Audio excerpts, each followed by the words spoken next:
Engineer Clark Ferrer. Welcome po sa Patok sa DZAR.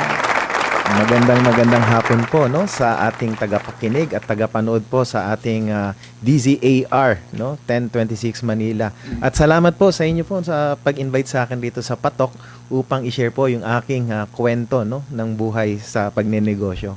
Yes, excited na nga kaming malaman kung ano yung inoohan mo at naging negosyo ito. Yes, pero bago tayo pumunta no sa construction business niyo po, engineer. Ikwento niyo ho muna sa amin, paano ho kayo nagsimula bilang isang mechanical engineer at paano ho naka-impluwensya ang pagiging Ilocano? Agyawan ak manong-manang at sa pagpapalaki ho ninyo sa inyo ho sa Isabela sa pagkatao nyo bilang entrepreneur. Yeah. No, magandang rin no experience yung aking malaking bagay po sa buhay ko yung lumaki po ako sa probinsya no. Simpleng buhay and at the same time po no yung sipag ng pagiging probinsyano lalo na mga Ilocano no. Kilala naman po ang aming mga lahing Ilocano na talagang sa sipag at saka doon talaga umaasenso no. So, yun po bilang mechanical engineer naman po, it was my dream to become a pilot. That's why bago sana ako mag-flying school is talagang gusto ko muna magkaroon ng titulo bilang mechanical engineer po. So, by accident naman po lahat yung aking journey dito sa ating negosyo naman sa construction. Yun po. Pero bago yun, kasi ka-partner na banggit na nasa food industry din kayo before. So, Yes. ano yung pinakamahalagang business lesson na natutunan mo when you were in your restaurant business? I grew up in a F&B business, no? Yun yung negosyo namin sa probinsya. Kaya malaking bagay na tinuruan kami ng aming mga magulang na tumulong sa negosyo. Bata pa lang po ako, 8 years old ako. At hanggang nag-15 po ako, tumutulong na po ako sa negosyo namin. Mula pagmamap, janitorial, no, dishwasher, no, at lahat po ng klase po doon ng pagtatrabaho sa aming negosyo ay naikutan ko. At napakalaking bagay po no, na nadala ko po siya sa pagtanda. After my surgery po kasi, nung after college ko na open heart surgery po ako, so hindi po ako nakapasok kagad sa pagiging inhinyero. No? Ang ginawa ko po, naghanap po ako ng pwede kong pagnegosyohin and then eventually, napunta po ulit ako sa F&B na business. Yun nga, nagkaroon po tayo ng restaurant. So, na-enjoy ko siya kasi nga, passion ko po yung cooking. Sabi nila, gawin mong negosyo yung passion mo, di ba? And yun po, marami po tayong mga tumangkilik sa ating mga produkto sa restaurant natin at nagtuloy-tuloy po ito. Yun po yung naging journey ko naman sa restaurant at na-feature po sa iba't ibang channels, no, sa mga iba't ibang stations, sa mga news, no, na about our business rin. So, it was a successful business po during that time. Oo. Ang dami niyang negosyo, F&B, tapos engineering. Medyo na-excite ho ako sa Yes part. po. Paano ho tayo pupunta? Yung tinanggap niyo na ho, yung project po, yung construction project, kahit hindi ho yung original plan po nila. Yeah. Actually, kinalimutan ko na talaga maging engineer that time nung nasa FNB na ako. So, sa akin naman, dahil I built my own restaurant no, with the assistance of our architect na friend, so, na-build ko yung restaurant. Ako yung naging, kumbaga, contractor that time on my own restaurant. And during those time, nagpapa-physical therapy ako twice a week. And then, itong aking naging kaibigan na yung may-ari ng rehab clinic, ay madalas ring kumain sa aking restaurant at tinanong ako, sino gumawa ng restaurant mo? Sabi ko, ako lang, no, with the assistance of my architects na friend. And then sabi niya, Clark, magtatayo ako ng bago kong branch sa Makati ng rehab. Can you help me? Ako bilang kaibigan, hindi po ako, hindi ako humihindi pagka I have the capacity to do it. And then, yun na po, no? Umuo ako. At doon na nagsimula ang lahat ng aking kwento sa construction naman. Nung ginawa ko siya, naging successful yung ating negosyo. Naging masaya po, no? At na-enjoy ko siya. Ngunit, for the next 7 projects ko nagkasunod-sunod dahil may tinulungan lang akong katabing unit na niloko ng kanyang contractor during that time. So nakita niya natapos ko yung project, nauna pa siya, pero mas nauna pa kaming natapos dahil iniwan sila ng contractor. Nagpatulong, no? Tinulungan ko and then eventually binigyan ako ng sunod-sunod na proyekto. No, 7 condominium units at commercial spaces po yung aking ginawa. Opo. Very impressive, no? So, Yes. from that time on, nasabi niyo ho ba na ito na talaga magiging negosyo na itong ginagawa ninyong construction projects? Actually, that time, sabi ko doon sa nagpatulong sa akin, I'm not really a contractor. Hindi yan ang negosyo ko. Sa restaurant ako, tinulungan ko lang tong aking kaibigan. Ngunit, no, dahil ako, sadyang matulungin po akong tao no? Hindi ko po alam talaga ang constructing business. At awa po ng Diyos, no? Kaya po siguro ako lumalim sa negosyong ito dahil nalugi po ako sa first 7 projects ko. Dahil wala po akong experience how to estimate, no, ng tama yung construction projects. Na, kumbaga, I'll be honest, no, nagpatulong na ako sa foreman, magkano kaya sa tingin mo to? So parang hinuhulaan namin yung mga presyo, no? Pero sa totoo, sabi ko doon na ako nagka-problema. At eventually, doon na po yung naging challenge sa financial ko struggles. So dahil sabi nila ang capital natin ay ating good name, tinapos ko yung project na palugi. Meaning, nagpagawa ng project sa akin, ako pa yung nag-abono para matapos. Binenta ko po yung aking restaurant. No? Para po tapusin yung mga projects. Tapos ginamit ko po yung aking credit limit sa credit card to purchase mga materials. So kaya lumalim po ako doon dahil kumbaga ano po siya dopamine din, no? Kasi every time na you close projects, gusto mo ng more projects, no? And hindi lang po yung isang wrong estimate ang naging challenge ko. It's because of mismanagement of people, no? Sa construction po kasi, I was a one-man team when I started the business. Ako lahat, no? Purchasing, parang ako na rin ang nagiging foreman, ganun po, no? And then, nagkakaroon po dyan ng mga panloloko ng mga tauhan, no? Hindi naman lahat. Yung mga payroll padding, if you are familiar with it, dahil sabay-sabay po yung aking mga proyekto, hindi ko naman po yan araw-araw naiikot. So, di-declare lang sa akin, 10 yung pumasok, pero ang totoo, 3 lang. So, dun po nagkaroon ng problema rin, no, sa mga projects ko. Ngunit, mabait ang Diyos, natapos ko yung projects, no? At yun po yung nagbigay sa akin, no, ng daan para pa mas lumaki yung aking network and business. Eventually, sabi ko, negosyo na talaga to, seryoso na to. Ang ginawa ko po, nag-aral ako or umattend po ako ng mga seminars, paano ba maging legitimate contractor. So, ang dami ko po palang kulang, no? Doon po. Yes, So, pero Bakit ganun? Oo, pero taka lang ako, partner, kasi yung ganun, 'di ba? Imagine, nalugi ka na sa negosyo mo. Aside sa nalugi ka na sa, yun nga, dito sa pinasukan mong project, ginamit pa yung ano mo, yung isang business mo, which is yung restaurant. Yes. Parang yun pa yung naging collateral. So, Exactly. hindi ka ba na-discourage yun ka, partner, na parang wala yata talagang patutunguhan tong project na to, yung pinasok kong to? Alam niyo po, no, siguro dahil I'm an engineer, pagpasok ko ng eskwelahan nung nag-aaral pa ako, we always solve problems. No? Mula umaga hanggang gabi po yan, nagsosolve kami ng problems. And may problema sa sistema ko. So, nung nakita ko yung problema, inayos ko po yung problema. Yun nga lang, naging collateral yung aking restaurant because during that time, ang na-realize ko po, you need to focus on one business muna, no? Para mag-grow. Although nag-grow yung restaurant talaga, pero that time, sabi ko, ang laki ng tinaya ko rito sa construction Oo. So, parang sugal siya Oo. Ang laki ng itinaya mo, natalo ka sa una mong taya. So, ngayon, tumaya ulit ako. No? At doon na po nagsunod-sunod, no, yung ating success in business. Although, it's not smooth, no? Every now and then, meron pumapasok na problem. Pero sa akin po, naging ano na po yun, manageable na. Kasi construction business is one of the most toughest business po. Pinakamahirap i-handle ang construction business talaga. Pero aside dun ka, partner, sa sistema na sinasabi Yes mo, po. na maling sistema, ano pa yung lesson na natutunan mo during your loss? Sa akin, don't just trust, no, people na hindi naman, kumbaga, makapag-contribute ng value sa company. So, actually, mga family ko and then friends ko, no, na hindi naman talaga qualified in their position.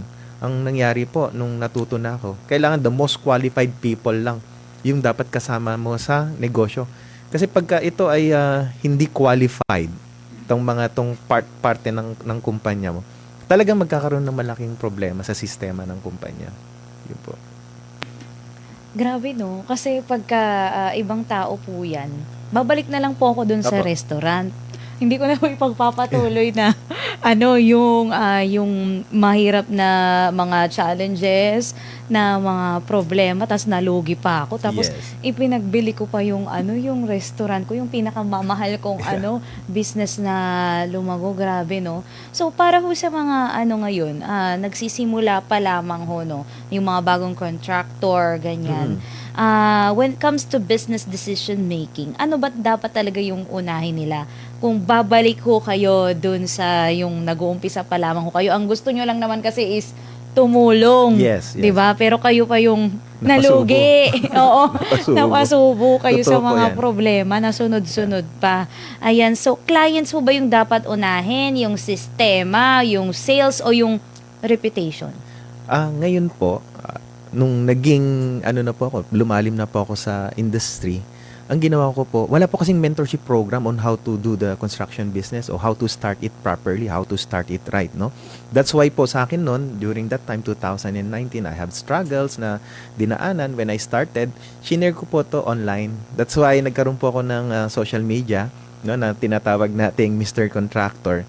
Ang number one po talagang kailangan natin is the system, no?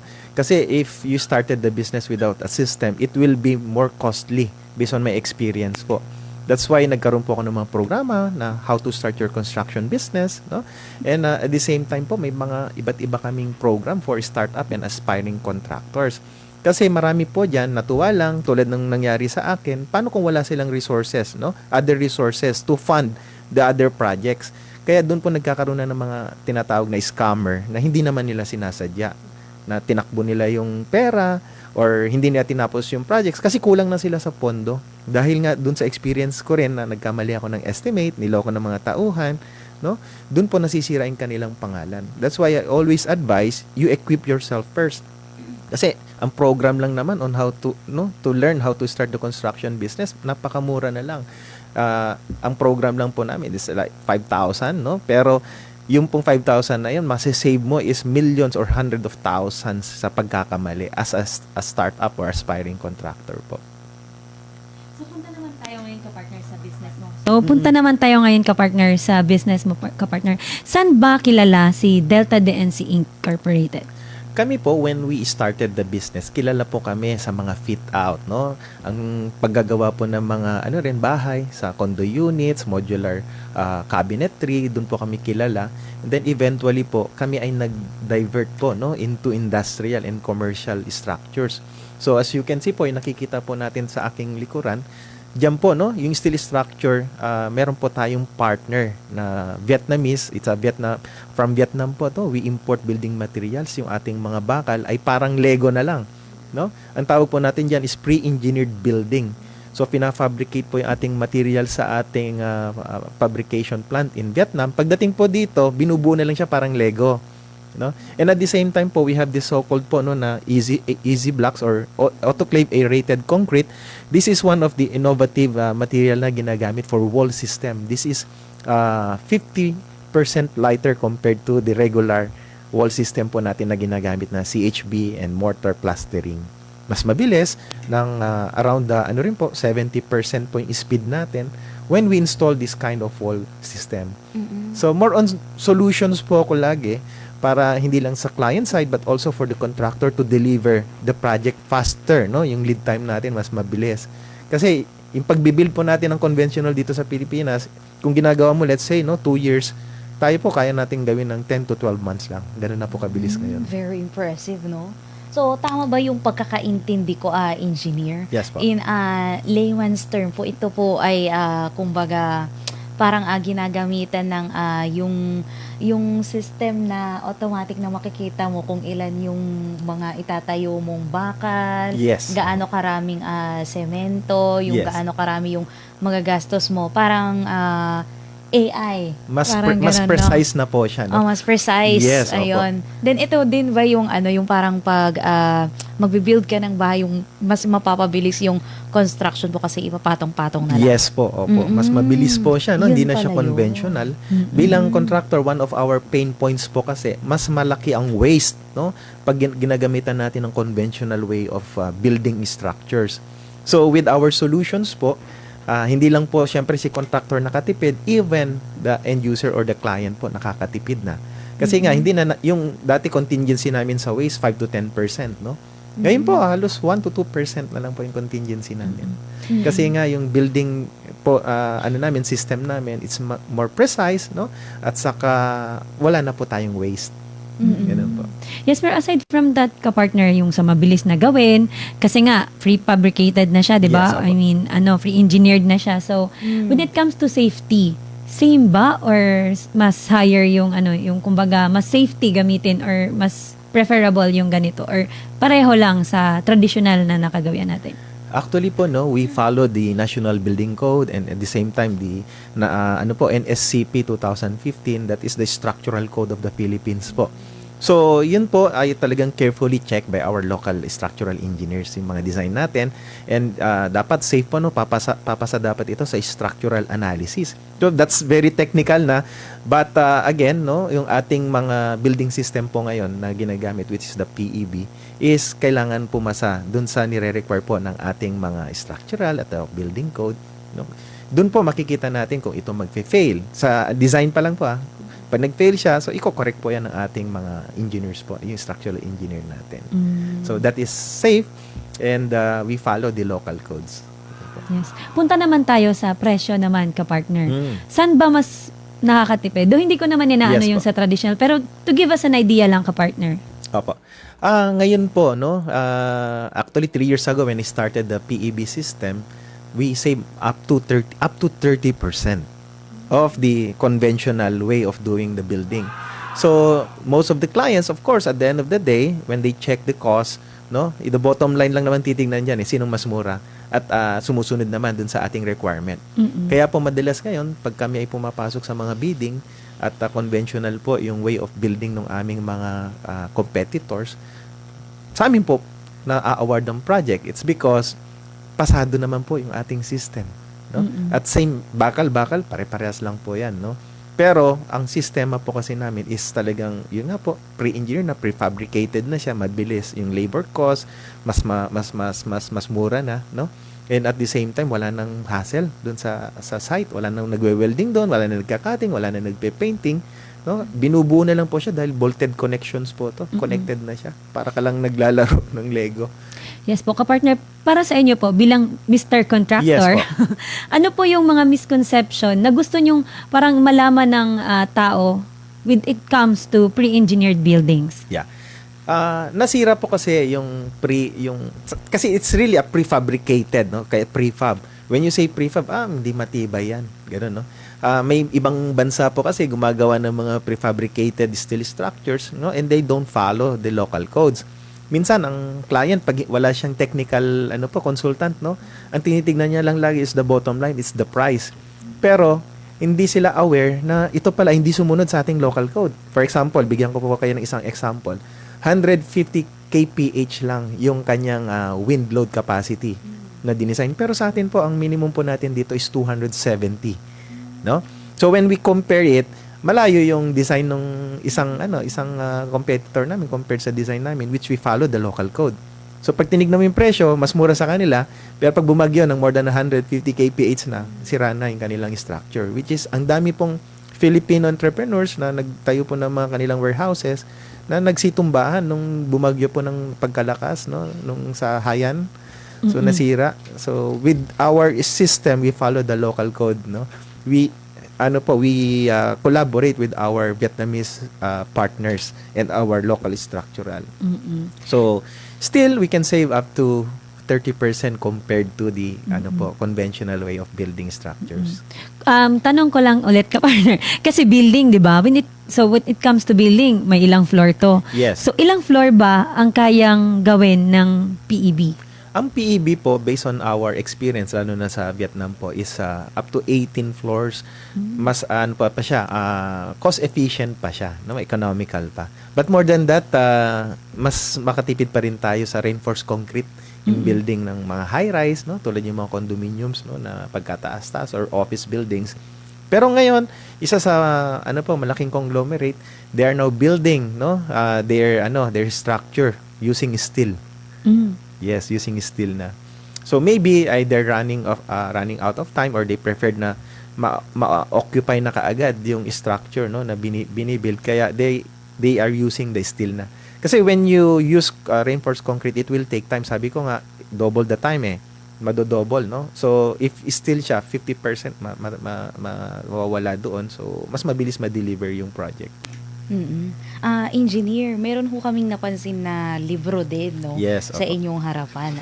Kailan ho ba ito na-published at ano ho yung pinaka-plot ho nung laman nung libro nila? Yeah, bigyan ko lang kayo ng konting kwento about the book, no? 3 years ago, I was diagnosed again having aortic aneurysm, no?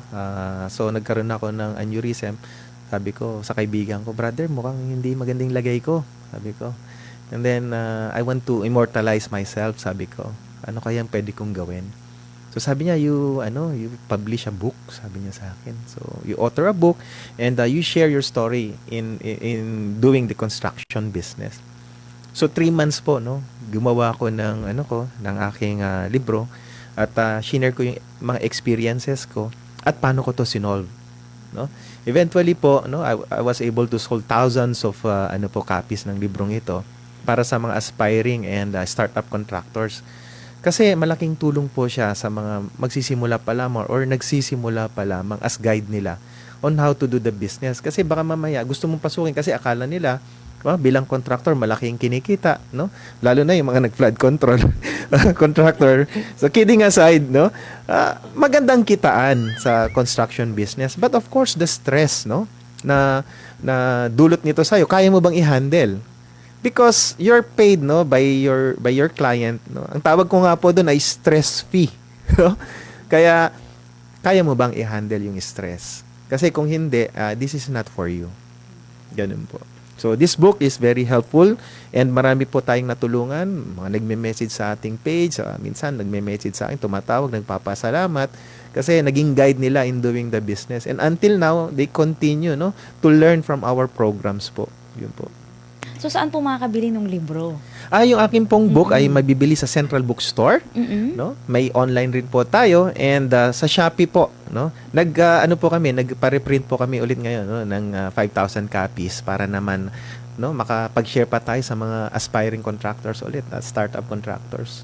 Yes, at para naman sa mga gustong makipag-ugnayan ho sa inyo with a lots of projects pa po, ayan, paano ho nila kukontakin o ma-reach out si Engineer Clark Ferrer? Yes, ito po, no, ang ating partner which is Seiko Steel Structure po dun sa Vietnam. Ang ating pong website ay www.pebphilippines.com po. So yan po, matutulungan po natin yung mga gusto magpatayo ng kanilang commercial buildings, ng kanilang warehouses or cold storage, no? We will be helping them para makatipid po sa pagko-construct ng kanilang projects.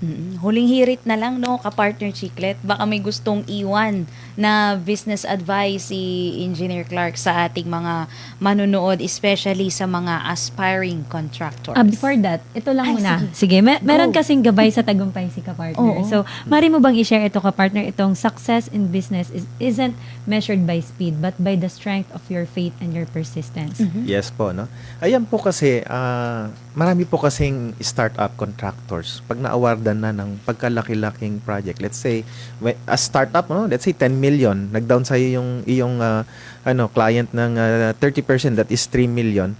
Nagiging, feeling nila, kanila na yung pera, no? Yung iba, nagsimula, bibili na kaagad ng bagong sasakyan, bibili na kaagad ng, kumbaga unahin na nila yung kanilang lifestyle, no? So, ina-upgrade kaagad nila.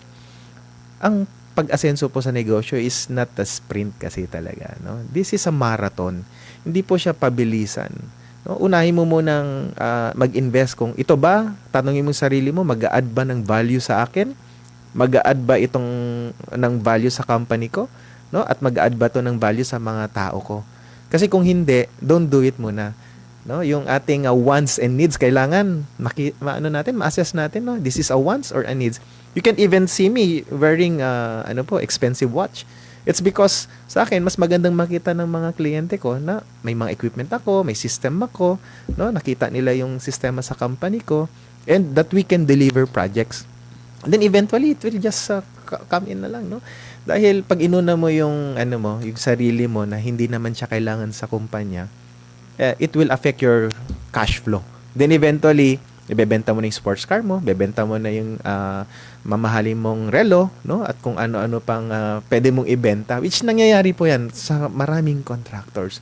It's because of the financial management, financial literacy in handling their business, their finances, no? Inuna mag-travel, tapos first class pa, business class, then eventually magiging scammer ka na. Bakit? Hindi mo natapos yung project. No? Ayun. And then nagiging cycle na siya, paulit-ulit na siya.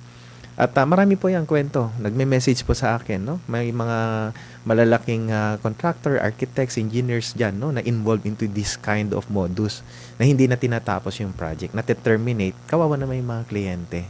So, ang ating puhunan po dito is our good name, no?